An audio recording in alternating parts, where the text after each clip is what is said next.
Welcome to another episode of Breadcrumbs to Blueprints. Today we have with us Andrew, who's going to tell us all about his superpower. So welcome to the show, Andrew. Thank you. So tell us, what is your superpower? Well, I'd say probably soul rescue, which ties sort of hand in hand with the doula work that I do. More or less working with people who have passed and who are passing. Okay. And I had never heard of doula work. So would you Right. be able to define what doula work is? Okay, yep. A death doula is somebody who is trained to engage with people in the terminal phase of their life, whether it be natural or disease, whatever. Some doulas make a commitment to stay with that person and actually live in their home with them as they go through their last days, but they charge quite a bit of money, so I like to provide the service voluntarily. So the training involves a little bit of grief counselling, more things to do with how to deal with the passing once it's happened for the people who are left. Advice on how to keep the body in the home if they want to keep the body in the home for a little while. I think the old Irish folks used to do that quite a bit. Where to hire equipment to do that, cooling pads and so on and so forth, or you can just use ice. So the body in the home, so once they've passed, Yep. to keep, and why would people want to keep the body in the home? Is it tradition? Like you said, the Irish people like to do that? It's tradition in many cultures. Right. Irish is the closest one to Western culture that, because they are a Western culture. Yes. They'd be the ones that I'm most aware of doing it. However, it was done frequently, in fact, almost universally at one point prior to the advent of good hospital care. And with the introduction of good hospital care, we forgot how to die properly. Basically, a hospital's job is to keep you alive. Yes. Okay. So you go in there and you're in the terminal phase of your life. They want to keep you alive as long as they possibly can. Now, you have various ways of coping with that. You have the Advanced Care Directive, which I would recommend everybody have one. Fill the form out, let them know formally what you want in the last moments of your life. So every hospital has a care directive form? No. They don't have to be on a particular form, but Right. It's easier to recognise if you use one of the forms you can download. Okay. I think SA Health has one. Okay, so this is something that people can be aware of and to become organised. Yes. Yeah. So you would basically make your decisions on things like, if your heart stops, do you want to be resuscitated? Now, many hospitals, their extent of the advanced care form is simply DNR, do not resuscitate. Right. And in fact, I've seen an advanced care directive written by a lawyer that said no more than that. And that's terrible, because in the last days of people's lives when they're suffering, sometimes the best thing you can do for them is just keep them comfortable. Most hospitals do that, but what they don't tell you so much is that you've got the right to refuse medication. You've got the right to refuse food and water, should you want to. And that's a decision that people do make.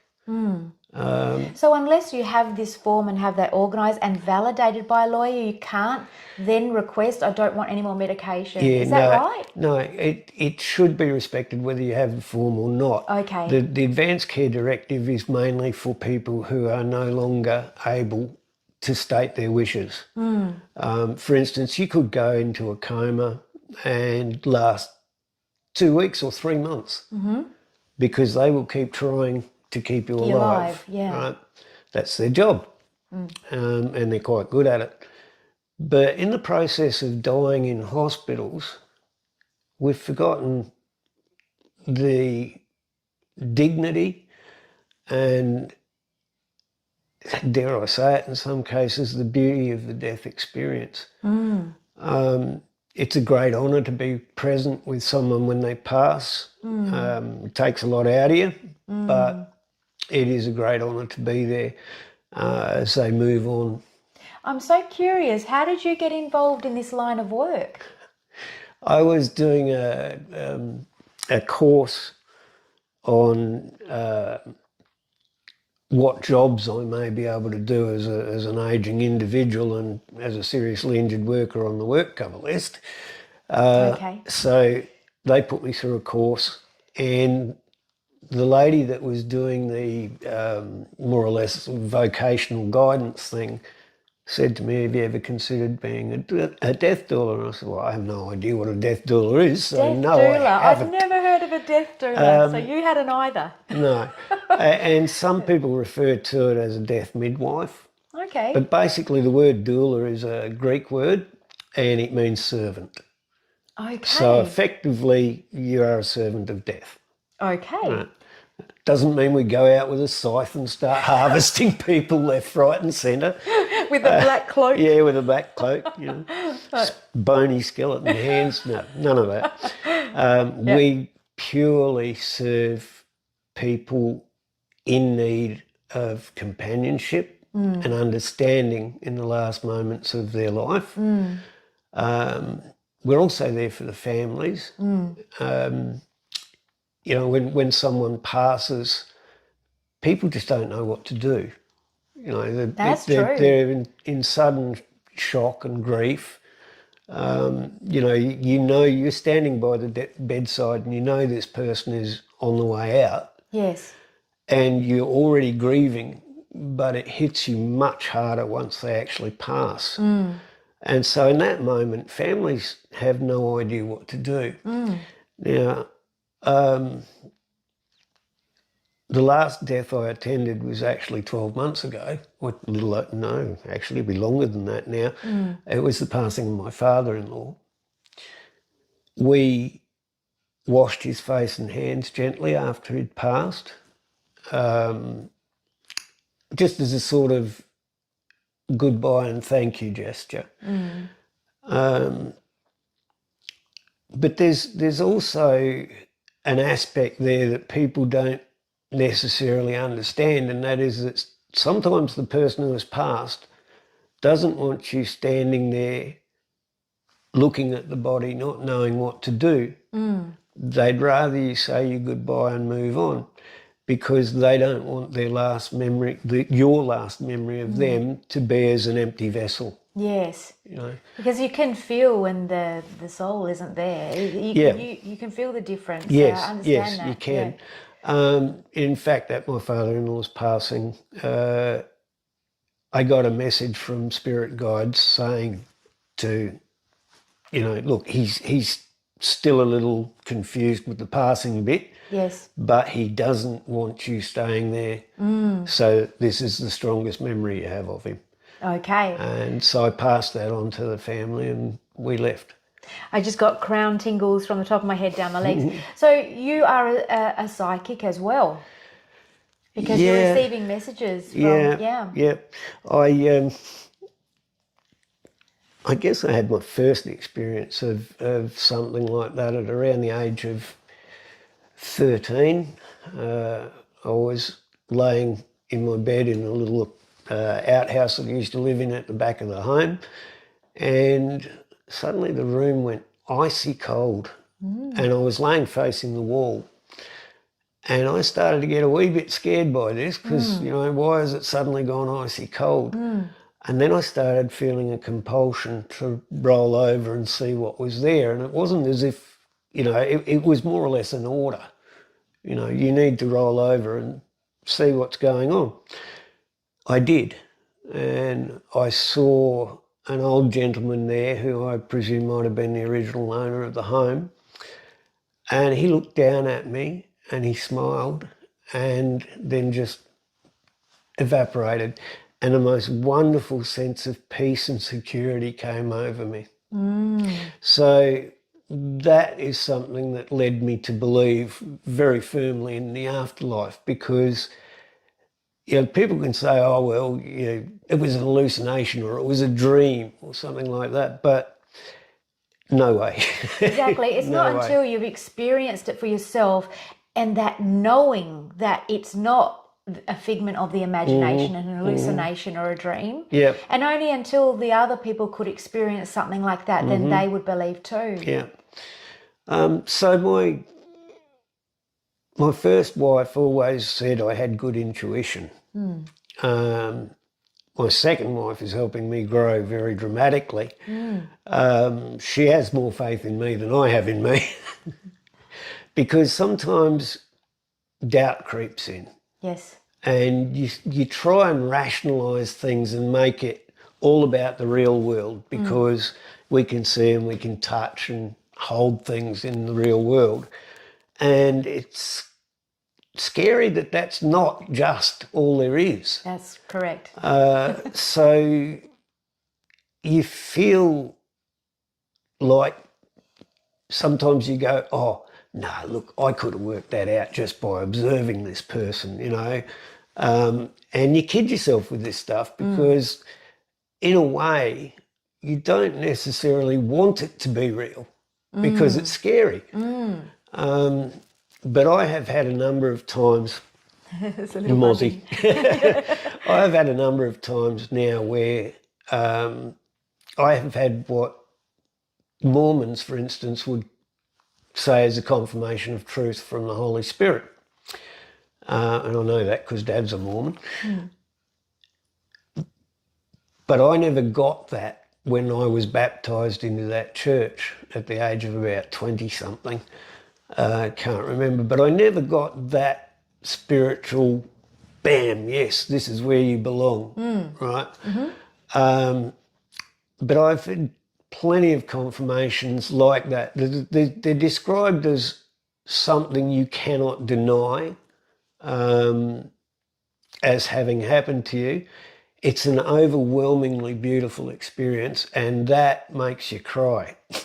I absolutely relate to what you're saying, Andrew, because that's why part of why I have this show is because we are far greater than who we think we are, and I've personally had these experiences myself, and so I can absolutely validate. I know what you're talking about, and I love that you're sharing this with the viewers, because if there is any part of your mind that's just thinks, oh, this is just my imagination, here again is Andrew sharing his experiences, saying you need to trust that, you need to believe in yourself. It's very hard to do that. It's very hard.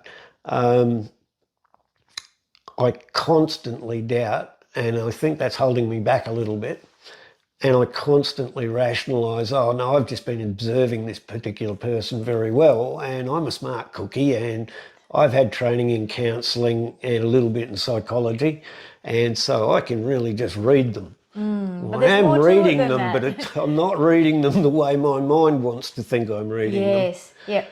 That's the intuitive part of you. Yeah. It is, as I said, it's quite scary, particularly the confirmations of something or the message. For instance, we were at the Gawler Psychic Fair, my wife and I, and we walked past a particular psychic, and all of a sudden, bam, there's the sensation of you're about to get a message you need to pay attention to. Okay. And the message was, you need to tell your wife that she needs to speak to this particular psychic. Okay. But as I said, it comes on so strongly that it overwhelms you. And I usually end up in tears after an experience like that. Yes. As beautiful as it is, it's also very frightening because it's so overwhelming. It's so overwhelming. I've had that experience too, where I had this bright, intense light in my eyes, and it felt, I just couldn't work out what was going on, and I was questioning whether somebody was shining a bright light in my eyes, but it wasn't. My eyes were closed. Yeah. And it felt like love, like a marshmallow of love. Yeah. And it made me cry too. Yeah. And you question your worthiness. for it. Yes, that's what I felt too. Absolute, oh my goodness, really? And I think that's what's scary about it, because you do question your worthiness for that much love. It makes you then become a better witness to your personality, to yourself, and how you conduct yourself, because you realise, well, I did anyway, there's something greater than us out there, and we aren't just this separate little entity just going about the day-to-day things. There's something bigger going on out of our awareness. Yeah. So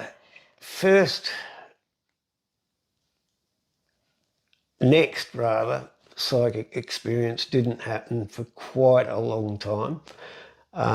Would have been in my 40s, and my first wife there at the time wanted to go to the spiritualist church in Elizabeth, and for whatever reason that wasn't right for me, and I got told in no uncertain terms, you get a deep sense of foreboding, and when you get that, you listen. Yes.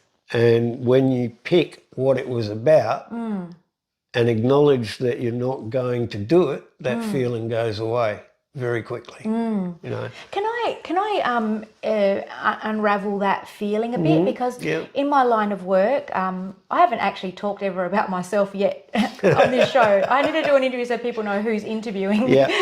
So I'm a hypnopsychotherapist, and one of the things that actually comes is the feeling, with a lot of things, and we like to pick up that feeling first, to turn the volume up to it, so people pay attention to it and can make respond instead of react, or make that decision. So what I would like to ask is that foreboding feeling, how did that physically feel, if you can interpret that in your body, so the viewers can go, I've had that feeling before? Is that what that means? It's very, very hard to describe. I would say it's almost like your whole body being compressed. That doesn't do it justice. It's worse than that. Worse than that. Worse than that. Like a dread feel as well? Oh, absolutely. Like absolute dread. Absolute feeling of dread. So when you get that, you absolutely should listen to it. Yes. And not do whatever it is that feeling is about. I love that, because that could potentially save a lot of people from making some really bad decisions. Absolutely. So it keeps you on your right path. Yep. Now, as a psychic, I find that I need to do the opposite to most people. Rather than turn it up, I need to turn it down. Okay. And you can ask your spirit guides to help you with that, so that you aren't overwhelmed by these things when you get them, and you don't end up in tears trying to tell someone that you've got a message for them and you're crying your eyes out. Yes. Because they just look at you like, oh, this is a loony, we'll get rid of him. Slip out the back door quick. Slip out the back door. Oh no. But the emotion too, what you've just said, is that the emotion is a language in itself. Or when you feel those emotions, see, we've been conditioned in society really to go, drink a cup of cement and toughen up. And you know, it's all in your head, just build a bridge and get over it. You know, you hear all these things, and actually, no, the feelings are key. The feelings are the magic. The feelings will guide you. I love that you've brought that up, because they're not a weak, it doesn't make a person like a weak person because they have feeling. Actually, it's a gift, and it's it's a really good thing. Men in particular suffer that, because even now, parents are saying to their little boys, don't cry, don't express your emotions. Absolutely the worst thing, because those emotions become repressed. That's it. And being repressed, they actually become stronger. And with that comes some very poor decision making, which can sometimes end very, very badly for that person and for their loved ones. That's it. They hit a lot of walls before they start perhaps going within or looking for somebody to help them. And the other thing I'll add to that is that suppressed emotions cause dis-ease. Oh, absolutely. Physical dis-ease in our body. So it's really important to, feelings are real. Let's validate them. Most healing that you see done, Reiki, things like that. Yeah. Most of that is aimed at the emotional side. If you can unblock those emotions, then you can help your physical pain. Now, I'm not going to make a claim that we can cure physical pain, but we can help you cope with it. Absolutely. You know, we can find the emotions that have caused the damage. Yes. And while the damage may stay, the attention you pay to it is reduced. Perfect. That's so true. Yeah. Yeah, it shifts. Yes. And then it just doesn't control you anymore. You're not working from that program anymore. No, absolutely. Yeah, excellent. Yeah. Yeah. So amazing. So psychic fair with your wife. Yep. She goes and has the message. Yep. You didn't go to the and what you don't know what would have happened if you did go to the Elizabeth spiritual church. No, just you listened, didn't go. Yeah. It was probably the wrong thing for me at the time, because I may have been put off from any further spiritual pursuit by the experience there. I wasn't ready for it. Wasn't ready for it, Wasn't ready for it. All in the right time. So told not to go. Nice. Yeah. Okay, so a death doula, you help, you're like a grief counsellor. We have a little bug in here today. Mm-hmm. You're a grief counsellor. You help support the family. You help support that person leading up to them passing, because they know inevitably it's coming. Yes. And then you make them aware of perhaps going to SA Health, getting that form that they can actually then go, well, this is what I want. I actually have a kit available that I've just made. It's 20 pages. But it has pretty much everything in it that you need to do as a person who knows that you're on the way out. Fantastic, Andrew. People to notify when you pass, how you want your funeral done, medical decisions along the way, legal decisions. Although I do note in the form, when you're naming a power of attorney in that form, you need to do it legally through the correct forms. And so I put a note there saying this is just their name so that everyone else knows who they are. Yes. But it has to be legally recognised. Okay. Otherwise, a power of attorney has no validity. No validity. That's really good advice. Yeah. And so you've put together this 20-page book to help people.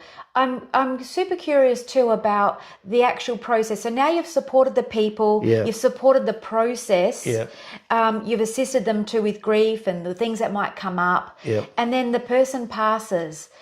So you stay with them up until that time, and then when that time happens, do you still... I would be there as long as they feel they need me. All right. And are you with does a person that's passing ever ask you to sit with them at that moment?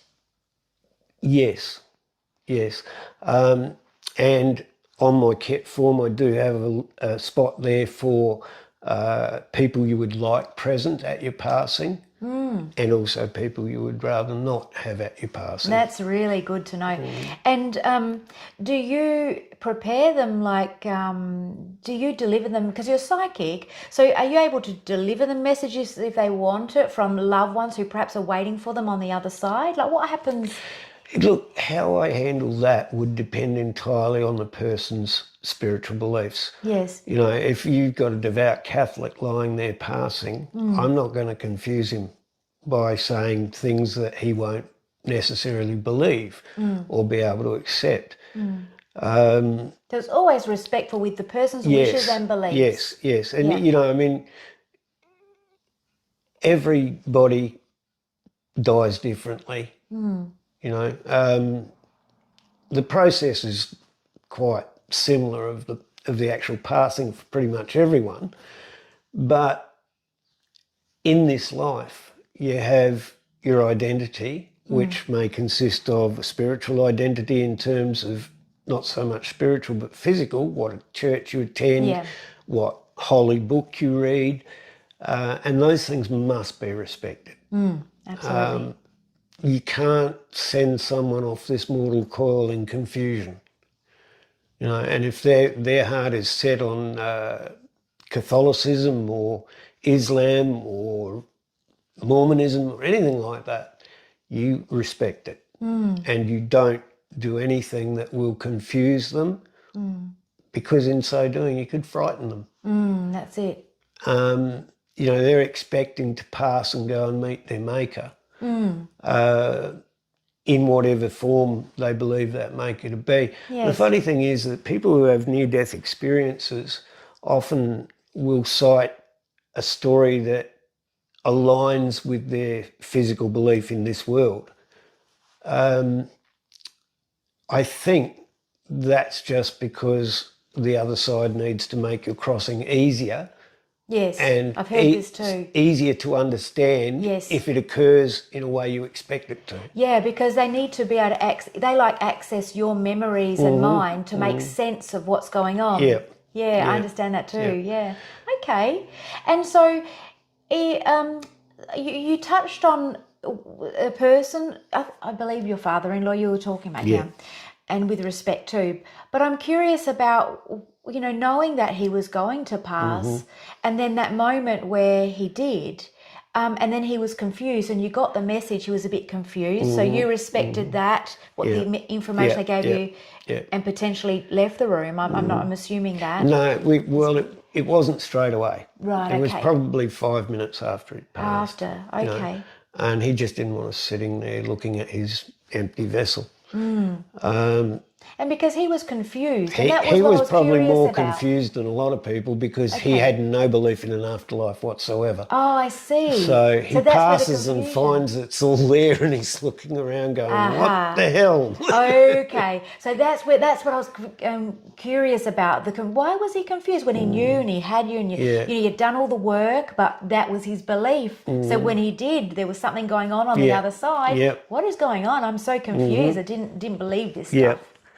You find a lot of non-believers, when they pass, they run from the light because the world has taught them they're going to be judged for every little thing they did, right? Hell is not fires and sulphur and burning and the devil standing there with a pitchfork. No. Hell is going through your life review. Because you will feel every single piece of pain that you have ever put on anybody. It doesn't last forever. You know, I mean, people who have NDEs come back and say they've reviewed their life and they explain this is what happened to them. Yeah, very interesting and topic. some of them only been dead for 10 minutes or less. Yes. You know, and so much happens in that time. For them, it could be hours. Yes. Subjectively, it could be hours or even days. Time There's no doesn't time work on the other same side. way over there. No. I heard an expression once, and I like it, and that is that it's everything, everywhere, all at once. That also helps explain some of my experiences with soul rescues, for instance. First one I ever did was an African-American boy killed in Vietnam, and he was running from the light because he'd done some pretty nasty stuff. Not just normal war stuff. He'd done some pretty nasty stuff, and he was fearing judgment.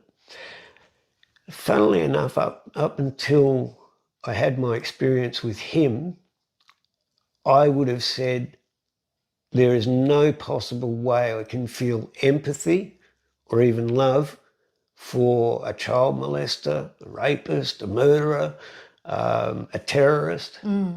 Well, I've been shown quite different.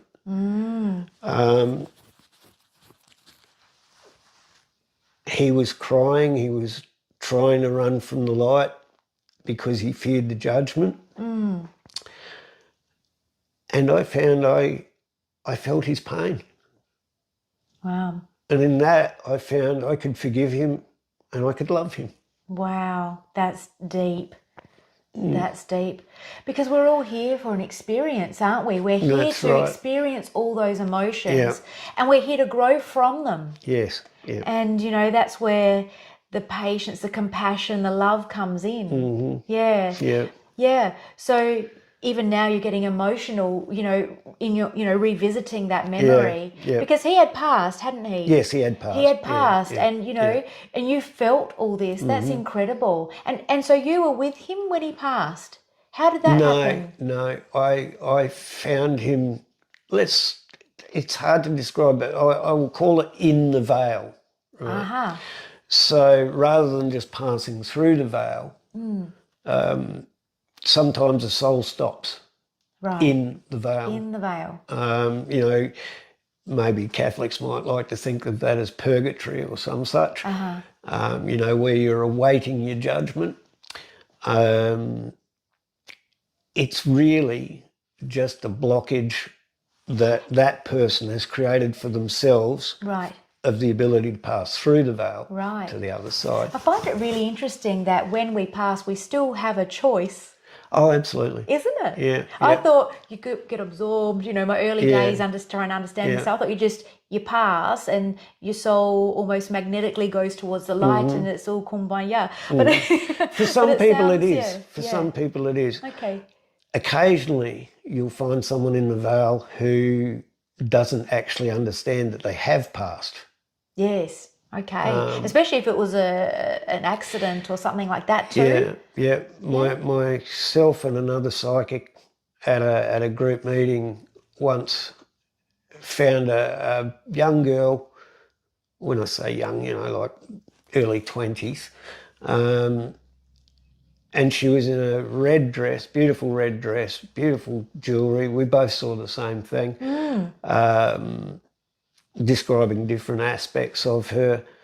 I can't quite recall her name, but she was standing there tapping her feet as if she was waiting for something. And she was saying, always a bridesmaid, never a bride. Wow.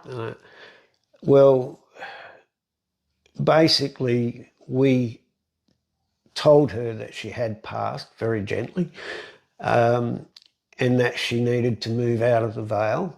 And we called upon a spirit guide of hers or any other spirit really we called on to come and help her through. Yeah. And the last thing we saw was she turned around and waved at us with a big smile on her face, and she was being led by the hand by, it could have been Jesus, it could have been Jesus. But whatever it was a being of absolute love. Pure love. Pure love. Yep. And so I'm just thinking of this in the day-to-day soul rescue work that you do. So you're so you don't have to be, I don't know, so you don't have to be near the person who's passed. You could just be almost like, I'm going to say, praying or assisting them with your thoughts with another psychic as well, and then you two both together can get more information to help them, because the other thing in your story you usually do it solo though. You normally do it solo. And is there a time frame you have to do this, like after the passing? No, it happens not any at all. time. Because that person is more or less stuck in the veil. Yes. It could be as they're passing. Yes. It could be that they passed 100 years ago. Because there's no time there. There's no time there. Yeah. It's hard for us to get our head around that one. My most recent experience, and you don't always hear them calling. You often, you'll hear them calling for their mother, like the Vietnam guy I was talking about. He was calling for his mother, and you hear that, and you're in trance, and you know that that's in the veil, and so you go looking. I was told by a spirit guide that soul rescuers are lanterns in the dark. Right? I don't often experience this glorious white light that people keep talking about. And I have asked why. And I've been told because a lantern doesn't see its own light. I see. Also told to be very humble about it. Because, you could run around amongst psychic people saying how good you were because you do this stuff, but it's not about me. It's about the person passing. It's the service. Yeah. You're here to serve. Yeah. Now, I have one in the process at the moment. He's not interested because he believes Allah's going to come along and take him away. And so... You know, about hell, let's talk about that. All right. So onto the topic of hell. I am led to believe through my research and readings and through hypnosis and people going into trance and, you know, entering the life between lives, that hell is literally what religions have almost created, the narrative. Absolutely. And what they create, and they've done it for us, they have created that space for us. They have. And so if you believe it, then you go there.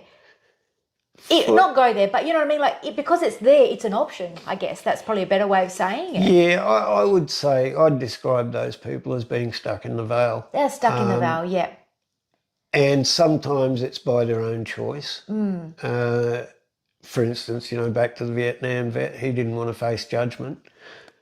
There was no judgment for him to face. The only judgment that would have been made upon him would have been himself. As he's reviewing his life and he looks back at the things that he did and experiences the emotions that he put all of his victims through, that's hell. That's the hell there. That's hell right there. Why do some people, when they pass, don't have a spirit guide to guide them and they're on their own?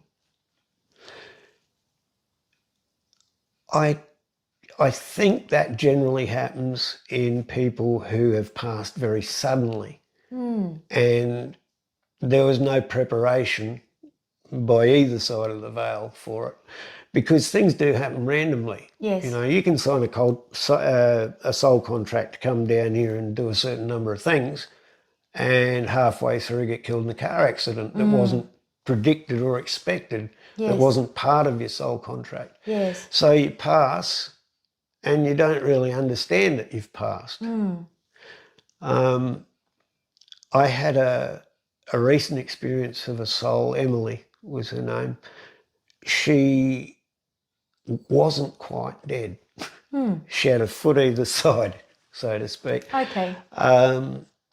It was, I'm guessing 1940s, 1950s America somewhere, and she was in an ICU unit and she was hanging on for dear life. She was, I can't be dead, I can't be dead. I've got to pause you right there because how do you know this person? I don't. Oh, so this is a person I've met in the veil. So during I'm going to say, just to help the viewers and me understand. Yeah. So in your day-to-day week, you could meditate and then you come up. Oh, I get you. And so it's not just the people that you work with in the physical. I get you. Okay. You go into meditative state, ideally trance, although I find trance very hard to get to, and you open your crown chakra and you open your ears, and if there's someone there you're meant to help, you will hear them. Right? So the first I knew of Emily was I heard her, I can't be dead, I can't be dead, and how could he do this to me? Right. So I got a vision of her trying to hang on to her physical body lying in an ICU somewhere in America in the 40s or 50s.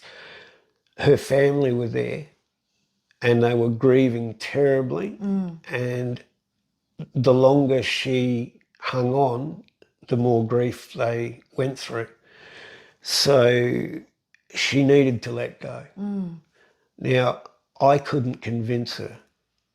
And one of my spirit guides said to me, you don't have to leave her. You can leave a part of yourself here with her. And I'd never thought of that before, and I didn't know that that could be done, but it can.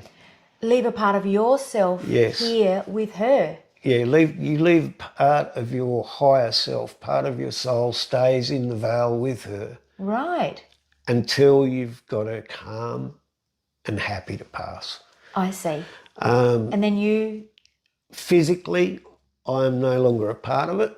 Yes. But part of me is still in the veil with her. Until she passes, then you get that part back. Yep. Yep. Yeah, because I think that's important. Yes. You don't notice it missing. No. But you'll get a message from spirit, particularly probably your own spirit guides, will tell you she has passed. Okay. And you just get a sense of relief, you know. Wonderful. Because sometimes, as I said earlier, you know, time is very, very different on the other side. It may not even exist at all. So you experience in the blink of an eye something that on this world could take a millennia. So it's not possible to always fully withdraw from a soul rescue and go back to it. I'm just listening.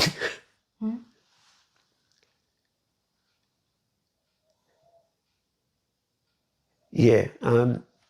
So the soul, when it passes, could be 500 years ago in our time, but you are there in the present, in their present. Yeah. This is all like those... So it's kind of like time travel, time travel, but, you know, parallel it's not. lives, everything happening at once. Yeah, everything everywhere all at once. Yeah. So you could be doing a soul rescue of someone who lived 5,000 years ago, because once they get into the veil, time's not relevant anymore. That's it. This is so interesting. So, you know, it was at that time where you never even heard of a death doula that then you became a death doula and a grief counsellor, and then a soul rescuer came on down the track. Yes. And because you started to tap into that deeper part of you and enhance your intuition and really listen. That's what it feels like to me. That's what I'm understanding. Yeah. Because I've never heard of a soul rescuer either. So isn't Andrew so interesting? A death doula and a soul rescuer. Yeah. And so you spend your days helping the people pass, supporting them, setting them up, you know. And then also when you're not doing that, you're going into a meditative state like daily and then connecting with souls stuck in the veil? I can't do it every day. No, okay. No, I can't do it every day. And I think it's probably because day-to-day living sometimes overwhelms me. Yes. So, yeah, I probably at least once a week I would be doing it.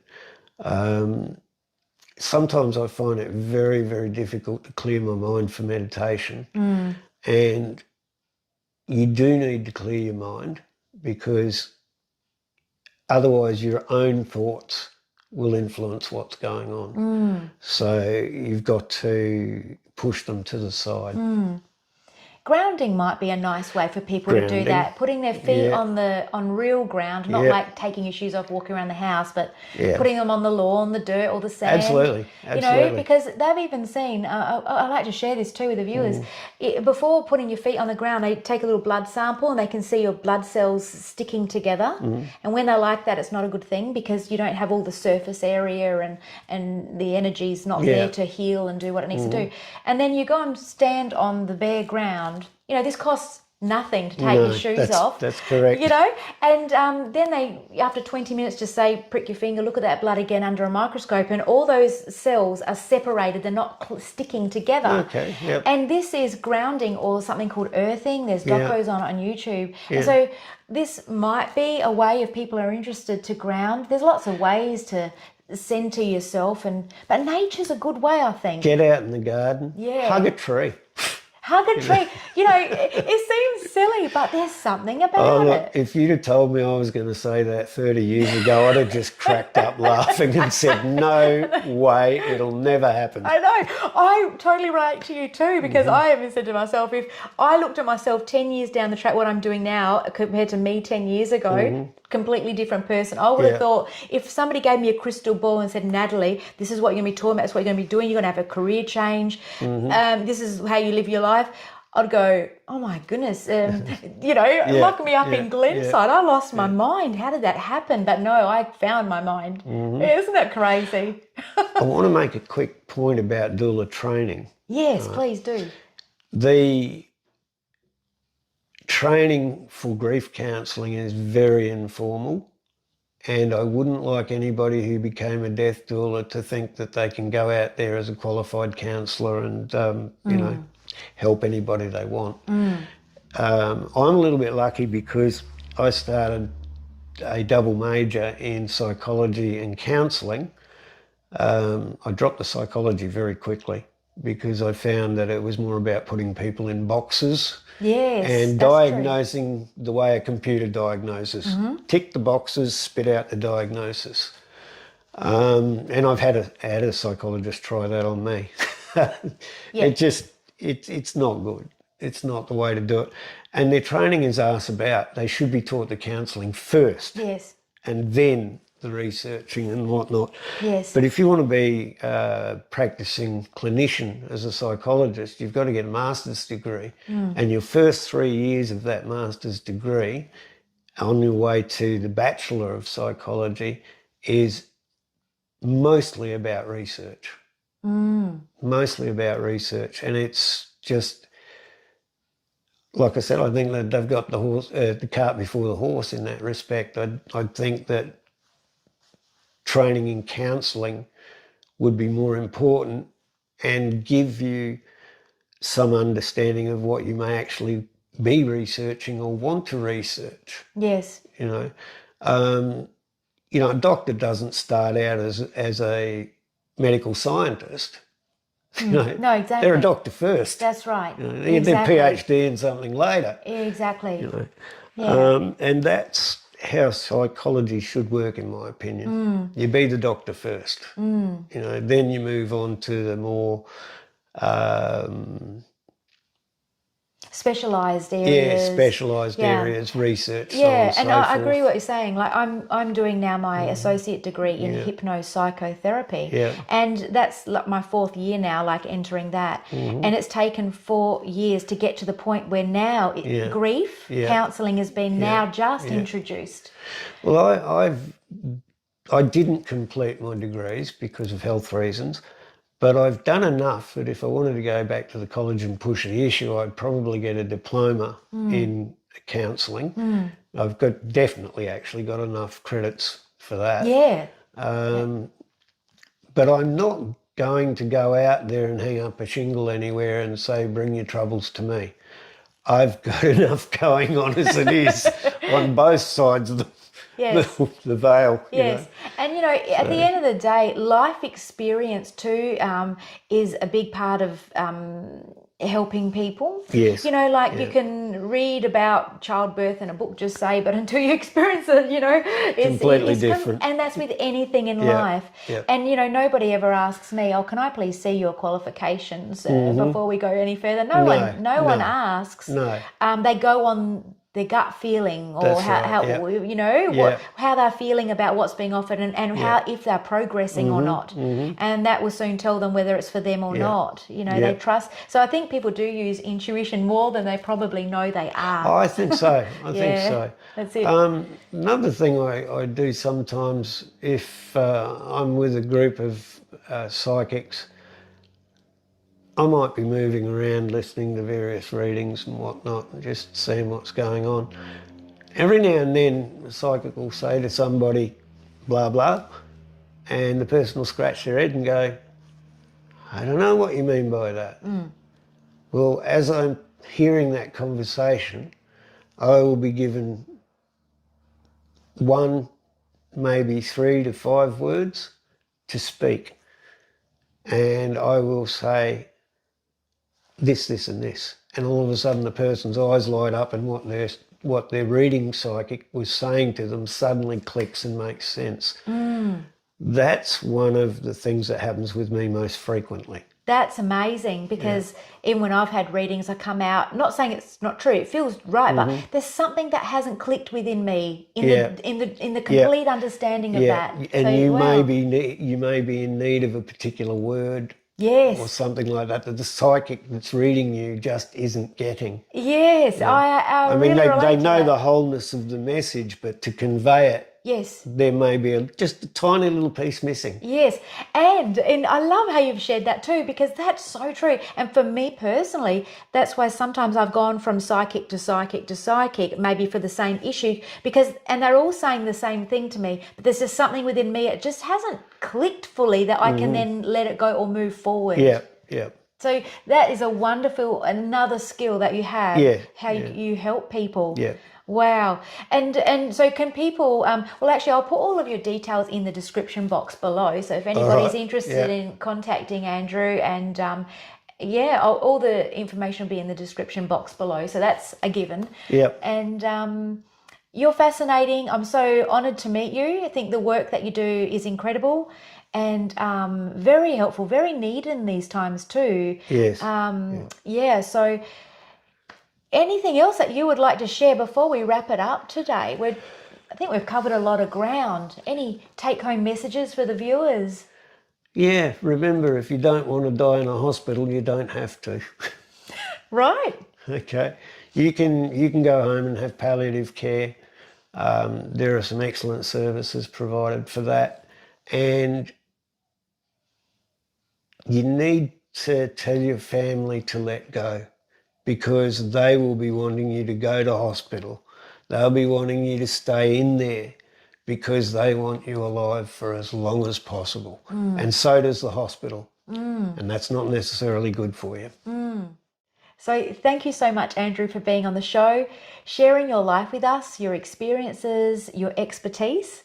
It's been amazing. I wouldn't call myself an expert or having any degree of expertise. I'm still very much a novice. You're so humble as well. You have a gift, and I can see that. And being in your presence too, I can feel that you are just so wise, and your energy feels so calming, and I feel that the connection and the wonderful relationships you would have with people. I just know that you're very much respected and loved and held very in high regard. So I can feel that from you just talking with you. Thank you. So thank you. I've really enjoyed our interview, and I've learnt a lot. Thank you. Thank you. And I hope you guys have learnt a lot too.